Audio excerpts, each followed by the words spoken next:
Have you ever imagined that one day America, the birthplace of the modern supermarket, could fall into a food crisis, people lining up to buy essential groceries, farmers unable to sell the very products they grow? Because 10 major factories, once the backbone of entire agricultural regions, simultaneously shut down, and that triggered a chain collapse across the whole system. From Tyson Campbell Soup to Dean Foods, these were once names tied to the dinner tables of millions of American families. Now they're walking off the stage one after another. What has driven the American food processing industry to the edge? Policies, tariffs, technology, or a new order that's making food more expensive, jobs scarcer, and your wallet thinner by the day? Keep watching, because the 10 names below may directly affect what ends up on your family's table. Number 1. Smithfield Foods, Tar Heel, North Carolina. Imagine this: the world's largest pork processing plant, handling more than 30,000 pigs a day, suddenly halts operations, not due to an accident, outbreak, or natural disaster, but because of a single phone call from Canada. Just one line: temporary suspension of imports due to substandard organ quality. And just like that, everything collapses. For the people of Tar Heel, North Carolina, that plant wasn't just a factory. It was the town's heartbeat, a source of jobs, supply chain anchor, and lifeline for hundreds of farming families, thousands of workers, and millions of meals across America. But starting in early 2025, Canada was no longer the lenient market it once was. Following a string of trade tensions and clashing regional policies, the Buy Canadian movement surged. Canadian consumers began silently but effectively removing U.S. products from their carts. Smithfield, though a symbol of domestic production, is foreign-owned, and it landed squarely in the crosshairs. One shipment rejected, one broken link in the chain, one local economy toppling like dominoes. If you're a farmer in the Southeast, you likely pinned your season on a contract with Smithfield. But now no one is buying your pigs. Feed prices continue to rise. The bank wants its money. And the government's silent. If you're a plant worker, you didn't just lose a job, you lost health insurance over time, and even the reason to wake up at 4 in the morning. Those who once said proudly, "I work at Smithfield," now walk out the front door quietly, unsure what to do next. And if you're just an average consumer, not elderly, not homeless, you still feel something is seriously wrong. Meat prices are up, store shelves are thinning out. SNAP and EBT are being tightened. Even food banks, once the safety net for the end of the month, are running dry. For the first time in years, you see working families lining up for frozen meat that's already been rerouted twice. No one person is to blame, but you know something has gone off course. Smithfield, a poster child of globalization's made in America sold worldwide, is now tied up in tariffs, trade wars, and economic protectionism. Big, beautiful bills sounded powerful on the campaign trail, but in real life it isn't beautiful for those losing jobs, contracts, or the ability to afford the foods they once considered basic. Some systems simply don't run on slogans. The food supply chain is one of them. And when Smithfield stopped beating, it wasn't just pork that was affected. Americans started turning away from pre-processed meals dishes once tied to nostalgic images of family dinner. In Columbus, Ohio, the Campbell Soup plant is now struggling with that shift, and with input costs burning through what was once a canned soup empire. Number 2, Dean Foods, Franklin Park, Illinois. One early spring day in 2025, many shoppers entered their usual supermarkets and stood in stunned silence at the empty dairy shelf. The familiar spot for Dean Foods, a brand tied to generations, was now bare. No more white cartons with the cow logo, no weekend sale signs. Just an eerie gap, like the empty breath you feel when something you thought would always be there suddenly vanishes. Franklin Park, just outside Chicago, was once home to one of Dean Foods' largest dairy plants, a symbol of America's industrial dairy industry. Its lines once ran overnight tanker trucks, hauling fresh milk from dozens of farms as regular as a heartbeat in the Midwest. But then it stopped. The plant shut down. Workers quietly dismantled the equipment. A town began to chill from the inside out. Dean Foods had previously filed for bankruptcy in 2020. That was a shock, but many still believed the brand could bounce back. And it did. For a time, people believed that trust in familiar food could hold the line. But 2025 was different. This wasn't just financial collapse. It was the failure of an outdated model, one corroded by a force no bailout could fix. A shift in how Americans think about what they eat. Consumers didn't revolt en masse. They simply changed their habits silently but decisively. A carton of almond milk at breakfast, a trial run with organic, a casual glance at a non-GMO label, and then they never went back. You might ask, what does milk have to do with GMOs? A fair question. Technically, milk doesn't contain genetically modified ingredients. But look closer, most dairy cows in the US are fed corn and soy crops, frequently rejected by Europe due to high GMO content.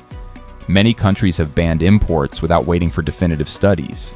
They acted on caution. So what about you? Are you confident enough to pour that milk into your child's cereal? There's no official research linking GMO feed to milk safety. But discerning consumers don't need a 100-page report.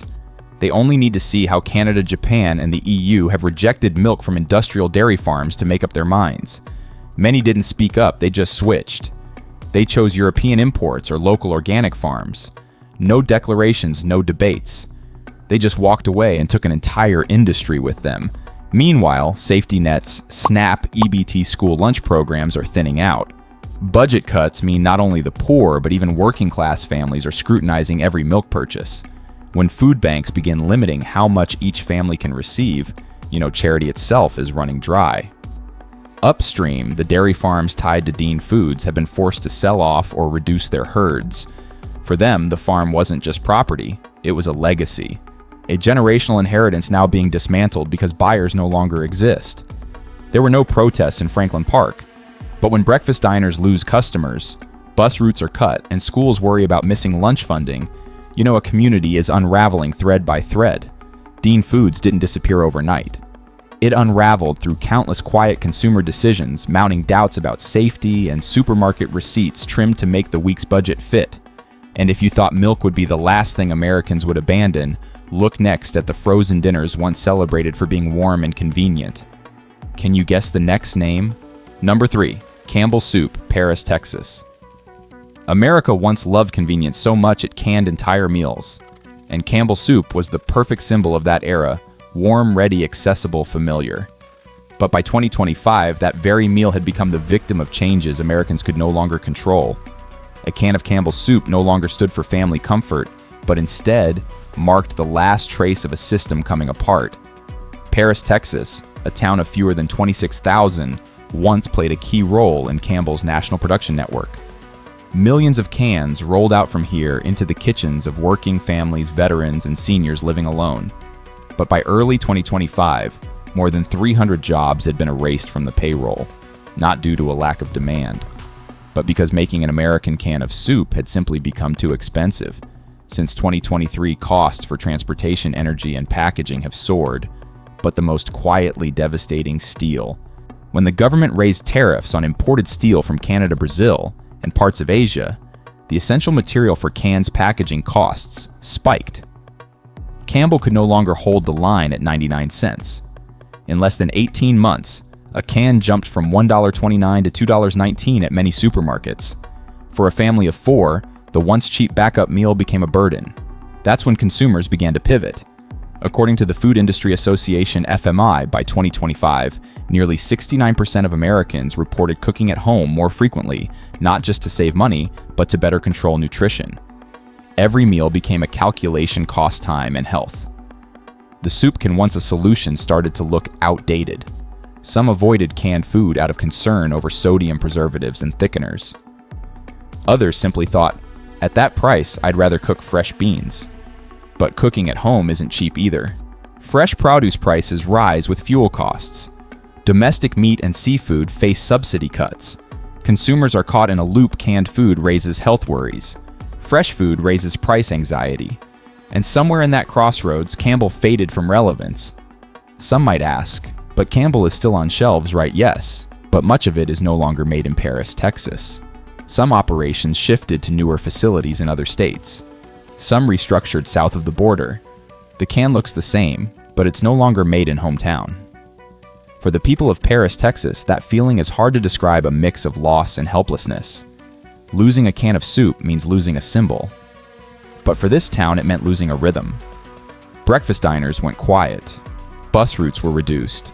Schools worried about budgets as local tax revenue shrank. There was no explosion, only tremors felt everywhere. Campbell didn't fail because people disliked soup.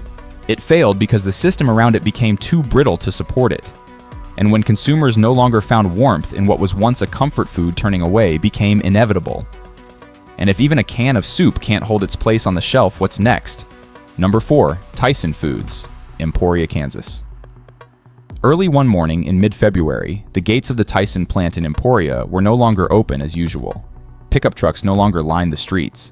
The coffee shop across the road opened later, and the morning shift siren had gone silent. In this town of more than 24,000 people, that wasn't just a minor change. It was the moment people realized a rhythm of life had quietly yet permanently disappeared. Tyson announced it would shut down its beef plant here in mid-2025, cutting more than 800 jobs. Cold numbers cannot reflect the value the plant once held. For many men in their 50s, who had been there 20 or 30 years, this wasn't just a workplace. It was the reason to get up early to pay the mortgage to send their kids to college to live. And this closure wasn't due to a market crisis.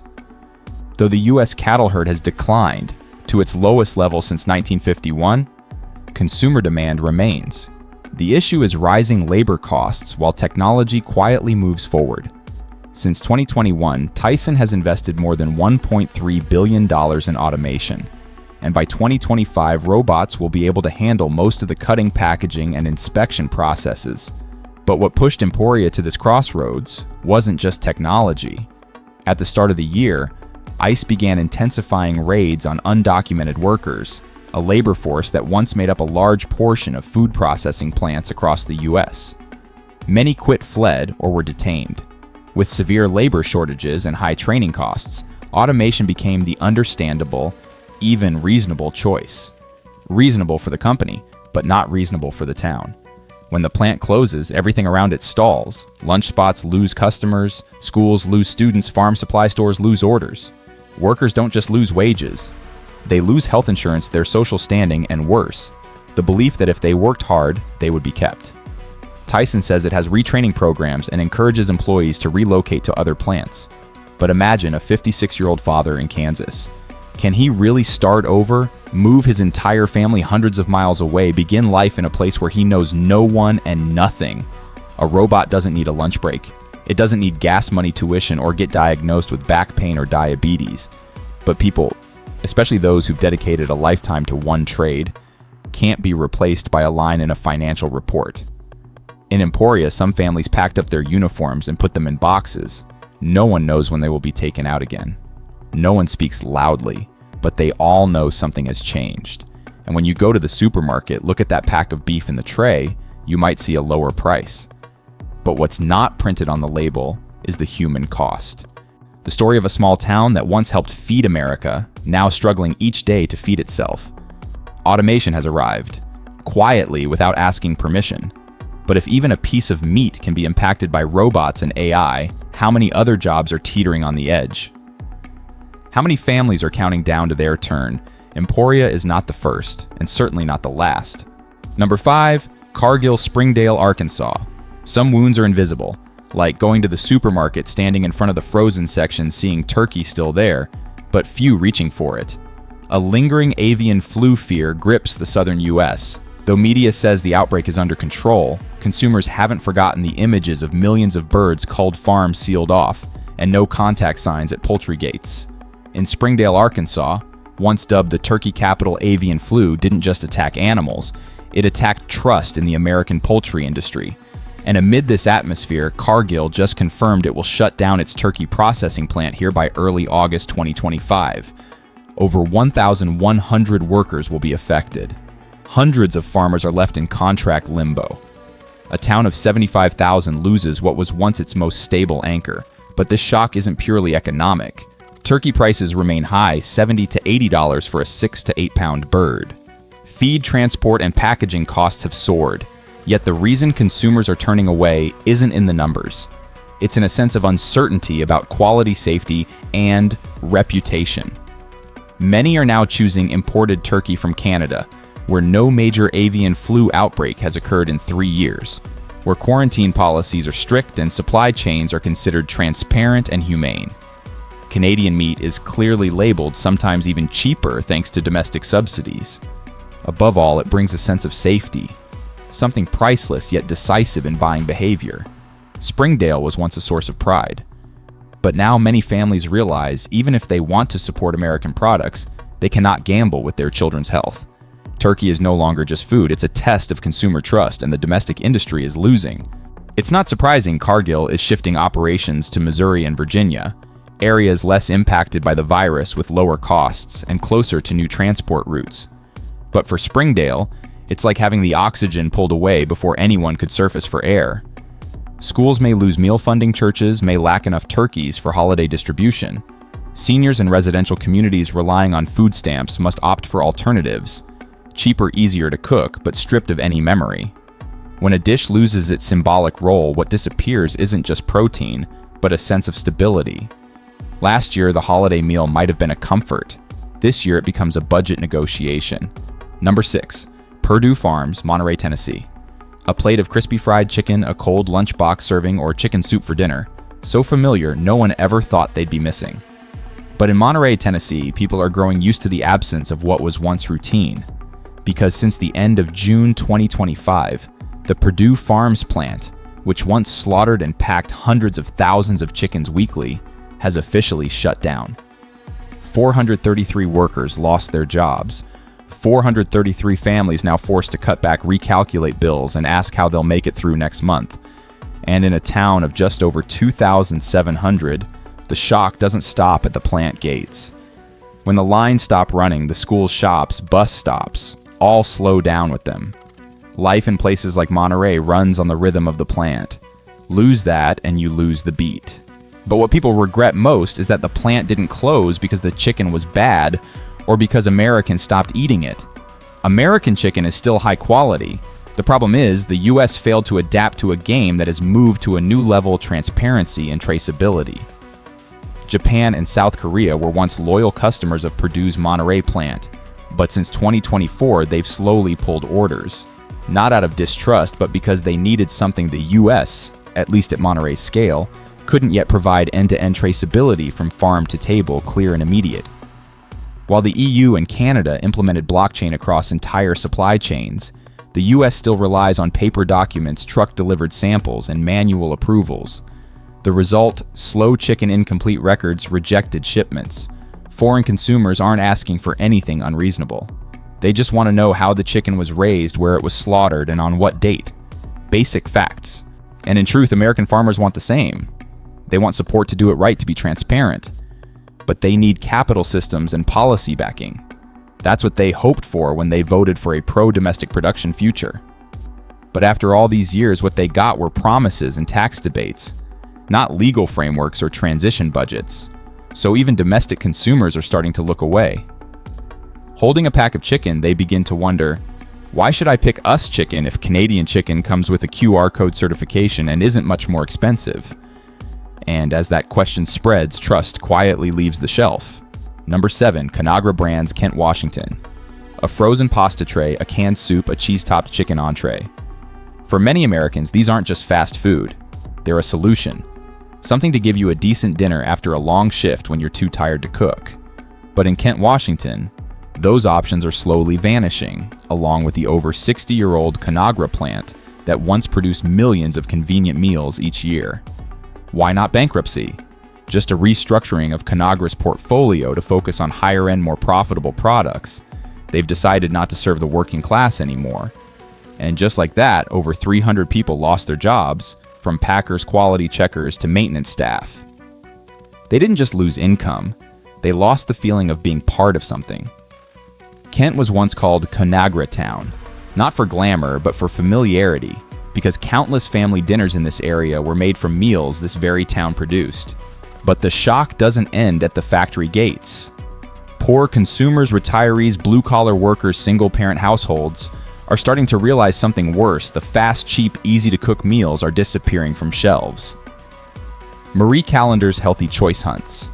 Brands once priced around $2 are being replaced with plant-based, organic, high-protein items priced at $5 to $6, or disappearing altogether.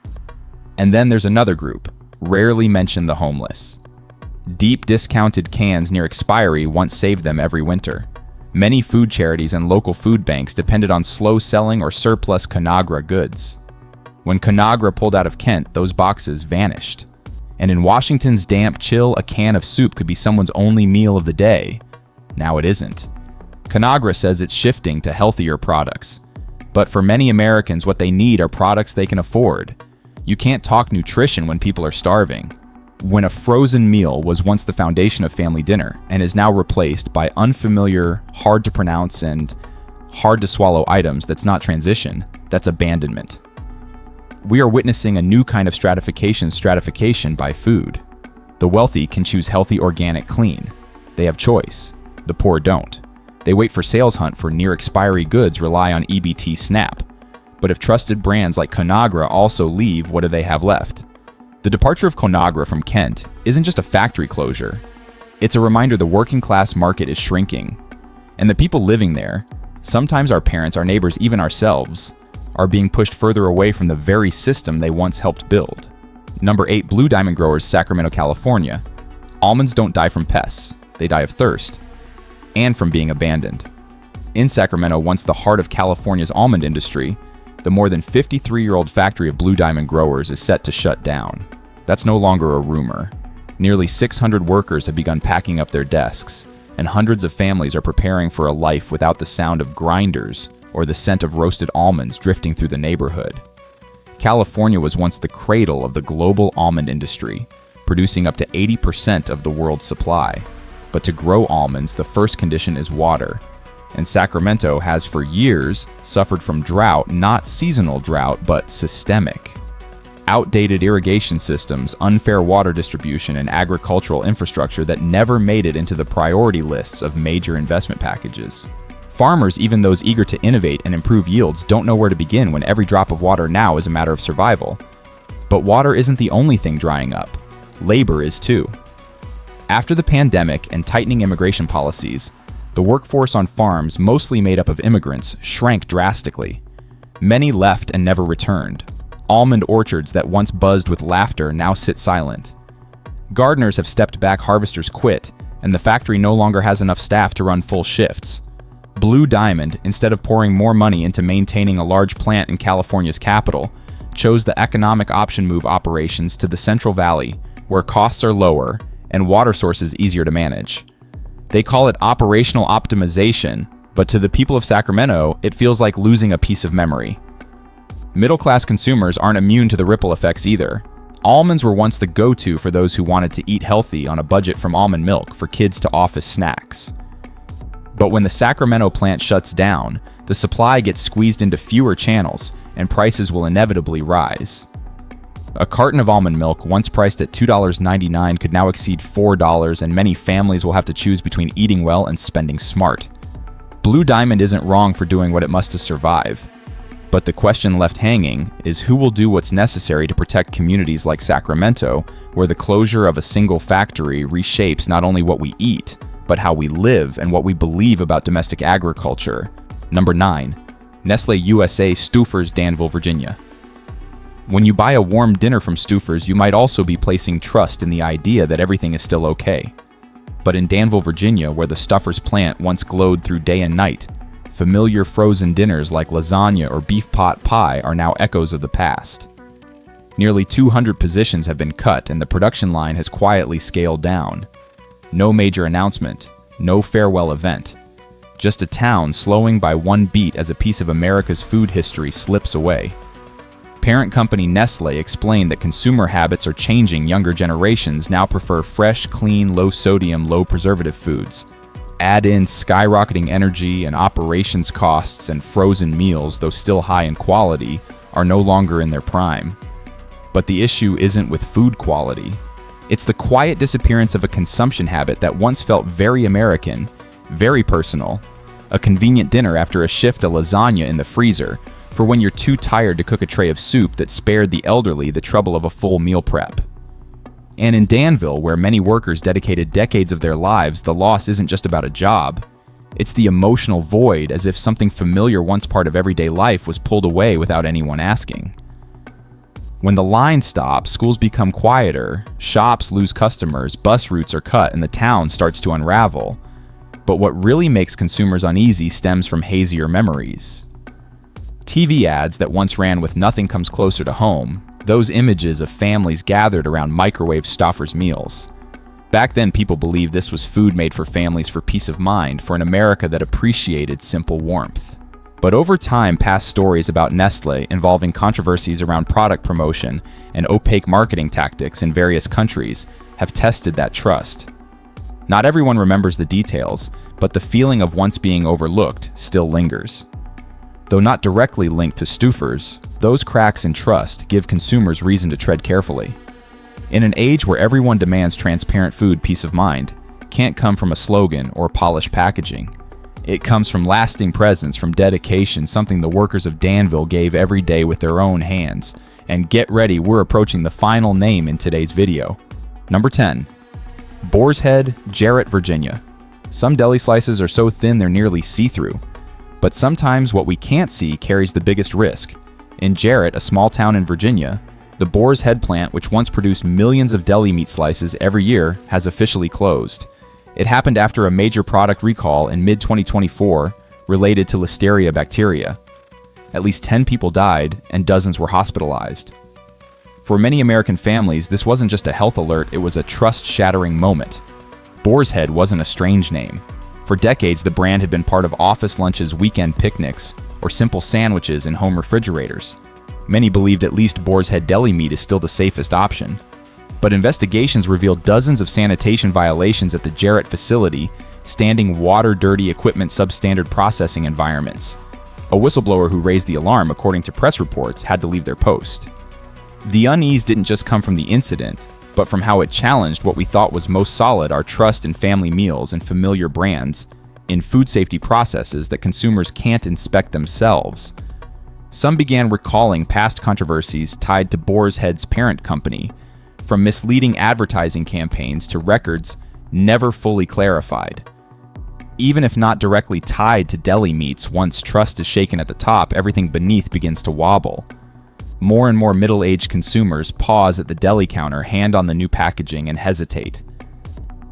Can I still trust this like I used to? Because when a brand is built on ads and image, even one crack lets doubt seep faster than any marketing campaign can fix. 10 factories, 10 stories, but all share the same undercurrent. America is quietly losing what once felt most secure. When store shelves grow sparse, when prices soar, when consumers lose both support and choice, the problem isn't just economic. The living system around us is starting to fracture. The question is no longer who's next, but rather, do we, the honest consumers, the hardworking farmers, the lifelong factory workers, still have a place in this new food economy? This video was created to spark new perspectives grounded in current events, data, and community responses. The goal is to open a space for constructive reflection, where people can ask questions, be heard, and not be labeled sensitive just for caring about food, family, and their way of life.